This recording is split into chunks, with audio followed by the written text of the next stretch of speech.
Boy, that was fun. Actually, something like this is said by practically every business retention expansion visitor after their first visit. The following guidelines will help you collect high-quality data on the opinions of business owners. Without good data, you can't do a good job at business retention expansion. And unless the volunteers are having fun, they won't do all the visits. I'm George Morse, Extension Economist at the University of Minnesota. To begin, let's look at some guidelines to follow when doing the visits. Then we'll move on to do a role play that shows an example of a firm visit. And finally, you'll evaluate what the interviewers did correctly and incorrectly in the role play. First, let's look at tips on scheduling the firm visit. 1. You and your partner are responsible for scheduling the visits. Don't rely on the program coordinator to do this. Here's a short introduction you might use when making your call. You can adapt it to whatever works best for you. It might go as follows. Good morning, this is George Morse. Recently, you received a letter from the Norwood Chamber of Commerce on a business retention and expansion program. Part of our program involves volunteers like myself visiting with business owners to get their opinions on local economic development issues and to review the survey in that letter. My partner and I would like to schedule a visit with you next week. What would be a convenient time for you? 2. Be sure to call within a week and do your visit within 2 weeks. Response rates really drop after that. 3. The owner or operator of the business should be interviewed. It is okay for a spouse or key people to participate, but it's not a good idea to have a lot of extra folks. 4. The visit should be done at the office or home of the person you're interviewing. Any quiet place is okay. Obviously, doing it at the local coffee shop is not a good idea. You'll get too many interruptions and won't have a confidential interview. 5. Most visits take 45 minutes on average. 6. In past BR&E programs, 93% of the firms have agreed to participate. If you get one of the rare firms that refuses, all you can do is stress the potential benefits of the program and that it only takes an hour of their time. But if they refuse, please notify somebody on the leadership team as soon as possible. Now let's consider some tips on the introduction. 1. Naturally, first you break the ice. 2. Express the community's appreciation for the firm's economic contributions to the local community. 3. Review the purpose of the project, covering the information on the inside cover of the survey on sponsorship and goals. 4. Before going through the questions, be sure that the person you're visiting has a copy of the survey. There are 2 very important survey ground rules. 1. The survey results are completely confidential. Only averages or percentages are in the reports. And you as a visitor must not share any of the information you learn on the visits with others. 2. The skip it rule allows the firm owner to skip any question they want. They don't even have to give a reason why. Now let's look at some tips for the person asking the questions. 1. Ask every question on the survey form. Don't even skip ones that you think everybody knows the answers to, assuming you can just fill it in later. Yes, it's a double standard. The owner can elect to skip a question, but you shouldn't. 2. Ask the questions exactly as worded. All of you will be tempted to change the wording on at least one question, but no matter how bad it seems, don't change it. If 6 of you change the wording on one question, we'll have 7 different questions and the results won't be comparable. so stick with the wording. If you want to then ask another question with a slightly different wording, that is okay. Write down both the question and the new answer. 3, listen carefully. As a visitor, your job is to listen. All of us have points of view and biases, but if the project is to be really useful, the visitors have to be willing to seek the opinions of business persons they're visiting without in any way trying to influence the answer. After asking a question, practice waiting for an answer. It helps if you count to 10, silently of course. This is one of the hardest things to do when interviewing someone, but often they need a few seconds to think about the best way to answer the question. People respond very favorably if you really listen to them. 4, if the respondent doesn't seem to understand the questions or pauses for a very long time, simply repeat the question. 5, never suggest an answer even if you're positive you know what the answer is. 6, on the questions without any response categories, you might need to probe to get a complete picture. However, you're not trying to qualify for the local TV's I-Team. Rather, you're simply showing the respondent that you're willing to listen to a more complete discussion of these ideas, if they want to give it. A common probing question is, could you tell us a little more about that? 7, if you're an elected official and the respondent complains about taxes or road maintenance, don't get defensive. You're there to learn about their opinions. If you start debating their points, some will stop sharing them with you. There will be opportunities later on to correct the record if necessary. 8, don't promise any solutions to problems they mention. The BR&E task force has no formal authority and budget with which to solve problems. So don't promise specific solutions to problems. But you can promise that the group will look into it. Now we'll switch gears and look at tips for note-taking. Always circle responses, never check them. For example, which response is correct? Is it number 1 or number 2? We never have this problem when people circle their answers as seen here. The local task force and coordinator can't read the minds of the firms if the notes are incomplete. The notes must tell the full story. In the first example, a response hopes to expand if conditions right does not begin to tell the full story, but the second example does a much better job. By listing the visitor's name and phone number on the front cover, it makes it easier for the coordinator to call you if there are questions about your notes. This is extremely important, especially if your notes don't tell the full story. You would think we could skip the final tip for the note taker, that is, write clearly.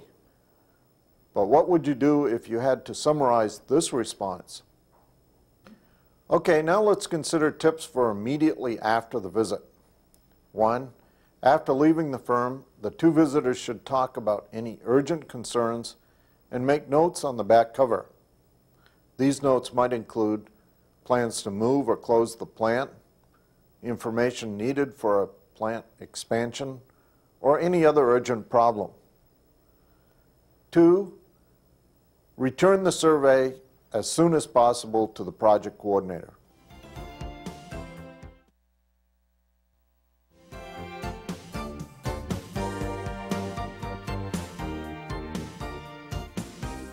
Now I want to introduce you to 3 people who will demonstrate how to use these tips for a firm visit.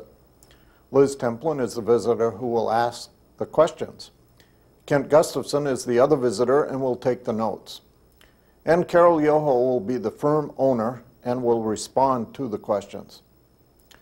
There are only 2 differences between the role-playing visit you're about to see and the real thing. First, our example will only take 10 minutes rather than an hour, as is typical in an actual visit. Second, the visitors will make a few mistakes. Your job will be to watch them and note when the visitors do things correctly and when they do them incorrectly. After they're done, we'll ask you to discuss the interview and evaluate the visitors. As a reminder, while watching the visitors interview the firm owner, look for the following. 1, do they ask every question and ask them exactly as worded? 2, do they listen carefully and never suggest answers? 3, do they take offense to opinions? 4, do they promise solutions? And when considering the note taker, look for the following. 1, does he always circle responses? 2, does he make the notes tell the full story? 3, does he list the visitor's name on the survey cover? 4, does he write clearly and neatly? Now let's join the role play of a firm visit. Well, first, Carol, we really appreciate your willingness to speak with us today. And the community really appreciates the contribution your company has made to the local economy. Now, first, before we begin our interview today, do you have a copy of the survey? I did receive one, but my husband's puppy ate it, so right now I don't have one. Okay. Well, That happens. yeah, we have an extra. Here you go, Carol. Thanks. Now, as we begin the survey, Liz is going to be asking you some questions, and I will be taking the notes. Okay? Okay. Okay, first we've been asked to review the background on this project. Let's turn to the inside cover, and I'll just be reading what's in there. First, it's sponsored locally by the Fergus Falls Chamber of Commerce, the City of Fergus Falls, the Fergus Falls Community College, and the Otter Tail County Extension Office. We're getting technical assistance from the University of Minnesota and the Minnesota Extension Service. We have 67 local leaders who are doing these surveys and participating in different parts of the project. And our project has 3 major objectives. The first one is to demonstrate the community's willingness to help our existing businesses. The second is to identify the needs and concerns of our existing businesses so we can help retain them and even expand their employment.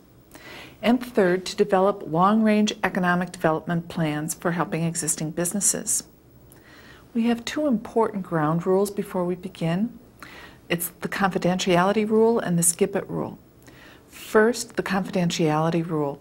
Your individual answers to this survey are confidential.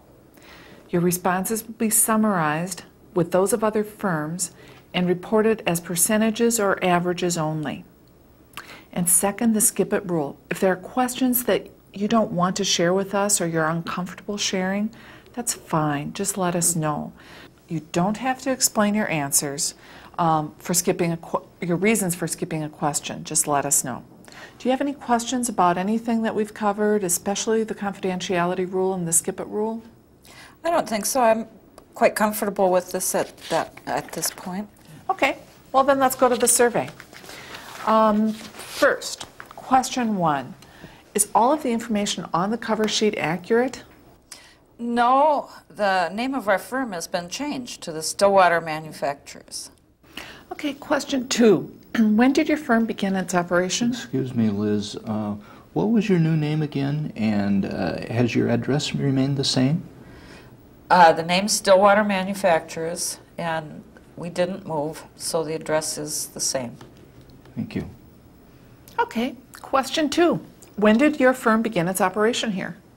In 1952. Okay, question 3. What are your firm's major products? We manufacture 3 major products. The largest is aquaculture aeration equipment for commercial fish farms. We also produce swimming pool aeration equipment and wastewater treatment equipment. Question 4. Do you expect the demand for your products to increase, stay the same, or decrease over the next 3 years? To increase. To increase. Question 5. Could you explain why you expect this increase? You know, I've been doing a lot of reading about indoor swimming pools, especially here in Minnesota. And, you know, I'd be willing to bet that your largest increase is going to come from this segment of the market. Well, that's not really the case. Actually, the demand for aquaculture aeration equipment has doubled in the last 3 years, and we expect it to increase almost that much in the next 3. But we're never really going to be a big player in the swimming pool aeration market. Thanks for that clarification, Carol. Question 6. We want to encourage other firms to use development programs that are useful. For those programs you're aware of, could you tell us which ones you'd recommend to other firms? Well, on the survey form, it asks about the programs I've used. Do you want both those I've used and those that I'm aware of, or only the ones that I've used? You're right. For those programs you have used, could you tell us which ones you'd recommend to other firms?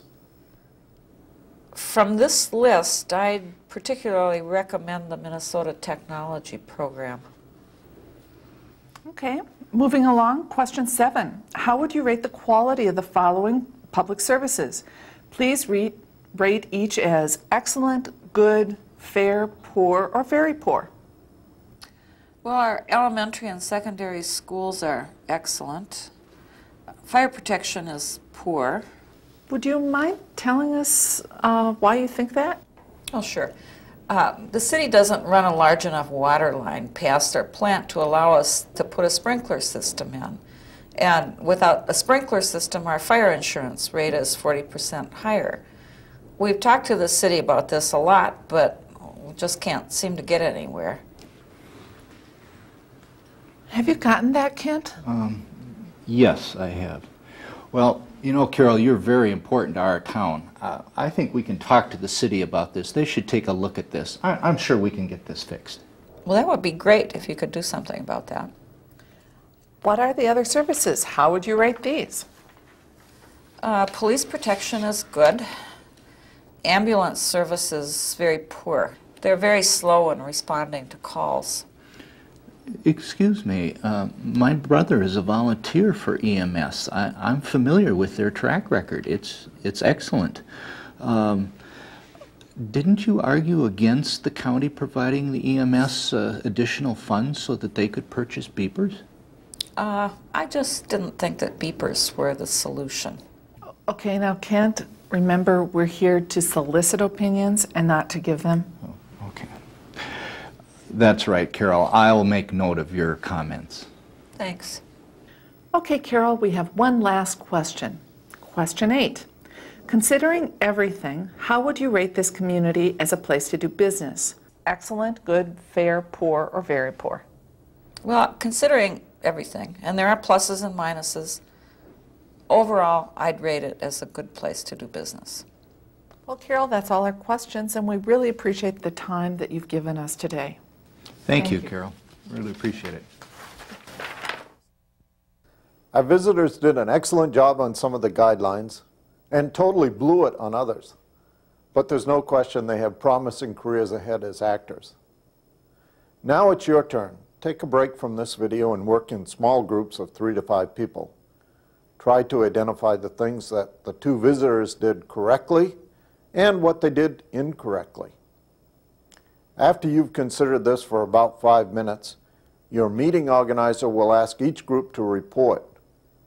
If you follow these tips, you'll have a good business retention expansion program, get quality data, and have fun at the same time. Good luck.